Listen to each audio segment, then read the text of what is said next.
E o Oi, meu já está gente. compartilhado, pode falar. Oi, gente, boa tarde. Que prazer conversar com vocês aqui hoje.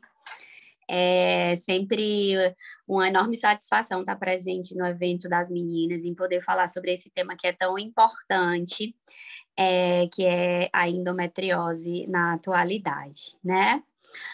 Eu me chamo Johanne, sou nutricionista e, como o doutor Leonardo falou, eu trabalho muito fortemente no cuidado da mulher com a endometriose através da alimentação, né, de planejamentos alimentares, de dietas que ajudem no intuito de melhorar a qualidade de vida e tentar ajudar no controle dessa doença, tá?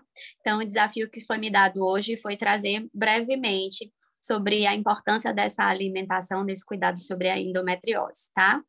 E antes da gente começar a falar sobre dieta em si, é importante a gente fazer uma contextualização, porque hoje em dia a nossa alimentação ela está envolvida em um contexto de vida, né?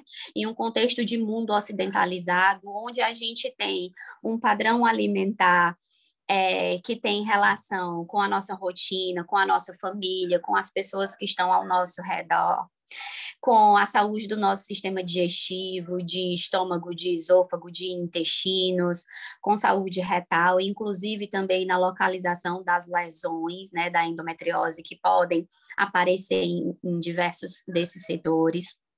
Também tem relação com os quesitos de saúde e doença que essas mulheres com endometriose costumam ter, muitos quesitos de alteração de digestão, alteração de absorção dos alimentos, sensibilidades alimentares, desconfortos quando comem determinados alimentos. E isso está envolvido também no processo de vida, né? Que tem época que esses sintomas estão mais fortes, época que esses sintomas eles estão um pouco mais leves, e eles também têm outros quesitos associados, como sono, como estresse, como a prática de atividade física, a carga de trabalho, a carga emocional e por aí vai. Então, a gente tem que fazer essa contextualização do planejamento alimentar da mulher para essa dieta poder cuidar da endometriose, porque não é simplesmente a gente descrever ali uma lista de alimentos que podem ou não podem ser consumidos. Esse metabolismo dessa mulher é bem variado, e aí a gente precisa entender aquilo pelo qual ela está passando e investigar quais são esses sinais e sintomas dela, a fim de que a gente consiga orientar, planejar uma conduta que de fato seja efetiva e que a gente possa fazer um processo de epigenética, de silenciamento um pouco da carga inflamatória, da carga de estresse oxidativo e da carga imunológica relacionada à endometriose, tá bem? Pode passar, Manu, por favor. Quando a gente faz uma pesquisa rápida no Instagram, né, a gente começa a ver uma série de dicas e informações que focam basicamente no processo de exclusão, né? Talvez se a gente excluir isso tudo, excluir carne vermelha, açúcares, leites derivados, feijão, batata doce, café, bebidas alcoólicas, os carboidratos refinados de alto índice glicêmico, ou até o glúten, a gente conseguiria controlar a endometriose.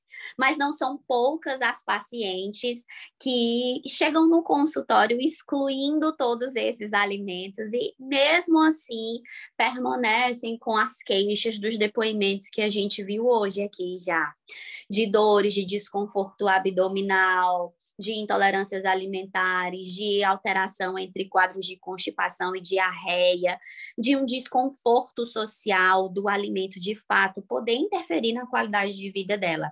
Então, a gente vê que não é assim um processo tão simples. Pode passar, Manu. Uma das características que a gente escutar são a questão da carne vermelha, né? Tira carne vermelha, que carne vermelha é muito inflamatório, que então você controlaria a sua endometriose se tirasse a carne vermelha. Mas aí eu trago o questionamento e essa pergunta para vocês, e as pacientes vegetarianas? Que existem inúmeras mulheres vegetarianas com endometriose. Elas nem tomam leites derivados, nem tomam a carne vermelha, que seriam os principais alimentos causadores do quadro inflamatório da alimentação. E mesmo assim, algumas delas têm quadros severos dessa patologia. Então, a gente não pode considerar ou classificar essa alimentação exclusiva de apenas tirar os alimentos e achar que eles vão fazer um efeito 100% de tratado e de cuidado, vai muito mais além. Essas mulheres com endometriose, elas precisam de condutas que, de fato, sejam personalizadas, de acordo com o local das lesões, da profundidade ou da intensidade da lesão, se já passaram para o processo cirúrgico, quantas vezes passaram. E essa alimentação, ela precisa estar inserida dentro da vida da mulher, né? Não é a vida da mulher que tem que mudar para encaixar dentro da alimentação, é o oposto, a alimentação que precisa ser ajustada de acordo com as necessidades dela. Certo? Eu sei que tem períodos que são períodos de exclusão, que a gente precisa, às vezes, fazer umas condutas mais reforçadas e mais limitadas na alimentação para ter esse cuidado, mas a gente precisa deixar aqui, acho que o meu principal papel aqui hoje é quebrar um pouco desse paradigma que é só tirar tudo da alimentação e você consegue controlar a endometriose. Na realidade, a mentalidade tem que ser o que a gente vai conseguir colocar, o que é aquilo que está faltando naquele organismo daquela mulher, para a gente poder nutrir e poder controlar os fatores que precisam ser controlados da doença. Tá bem? Acho que de maneira geral era isso. Agradeço demais ao convite de vocês, viu, queridas? E eu tenho pergunta aqui no chat já que eu vou trazer para ti. A gente, inclusive, já tem pessoas falando, né? Sou vegetariana e tenho endometriose. Também a Dani aqui está pedindo para você explicar um pouquinho essa questão da batata doce e do feijão. E também tem gente aqui comentando no chat que a dificuldade é encontrar nutricionista que aceite o plano. Que aí também a gente tem que dizer, meninas, que os planos pagam muito mal os profissionais multidisciplinares, né? E eu já ia acrescentar, talvez encontrar nutricionista que entenda de endometriose, né? Aí as perguntas que chegaram para você antes da gente passar para a Ana seriam essas. Tá, vamos lá. Primeiro aqui, fixou aqui principal, que foi da batata doce e do feijão, tá? Existem muitos alimentos que são considerados fermentativos, que ele tem um potencial de aumentar o processo de fermentação intestinal, tá?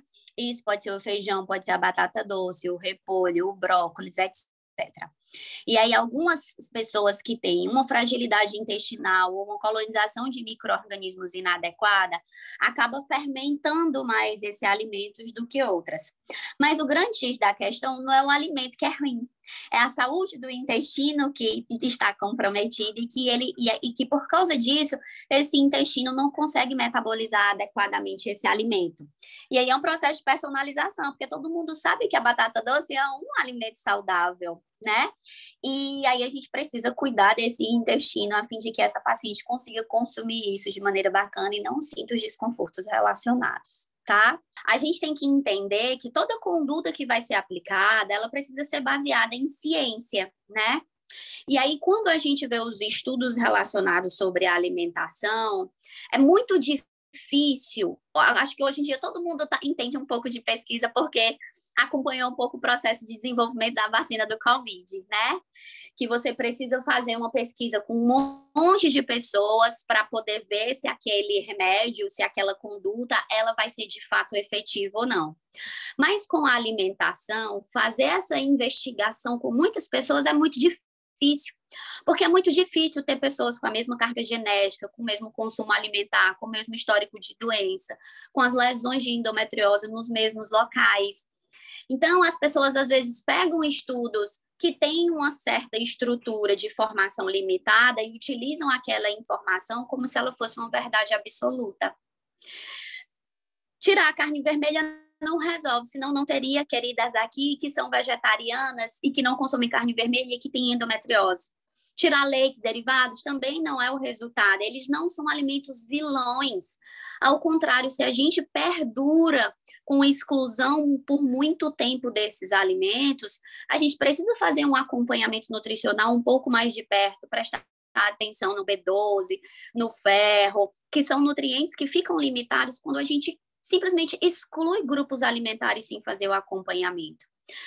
Não existe, pessoal, um alimento que seja o vilão e nenhum alimento que seja o mocinho no processo de cuidado alimentar da endometriose. Precisa-se ajustar a saúde do organismo como um todo e entender que essa saúde é variável.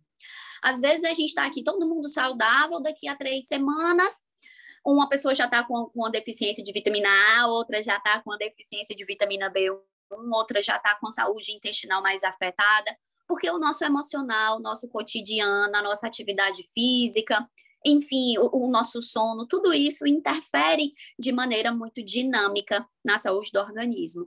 E aí esse ajuste na alimentação vem em encontro para auxiliar a terapia médica, a terapia multidisciplinar, aí tentando estabilizar essas variáveis para poder deixar essa mulher mais saudável e a gente conseguir controlar mais a doença da endometriose. E eu, só para a gente concluir, agora antes de passar para a Ana, teu recado final, então, para as meninas que estão aqui com a gente. Gente, eu sei que a gente tem acesso a muita informação hoje em dia na internet, mas a gente tem que ter um filtro ao escutar essas informações, tá? Os desconfortos, a gente entende que as dores, os desconfortos, as angústias pelas quais vocês passam são muito grandes.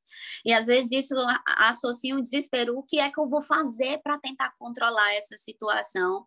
E tentar fazer essas exclusões alimentares de maneira própria parece um caminho muito fácil, mas busquem acompanhamento, busquem bons profissionais para auxiliar nesse ajuste de estilo de vida de vocês, porque a alimentação tem um potencial muito importante quando a gente pensa nessa multidisciplinaridade do controle da endometriose.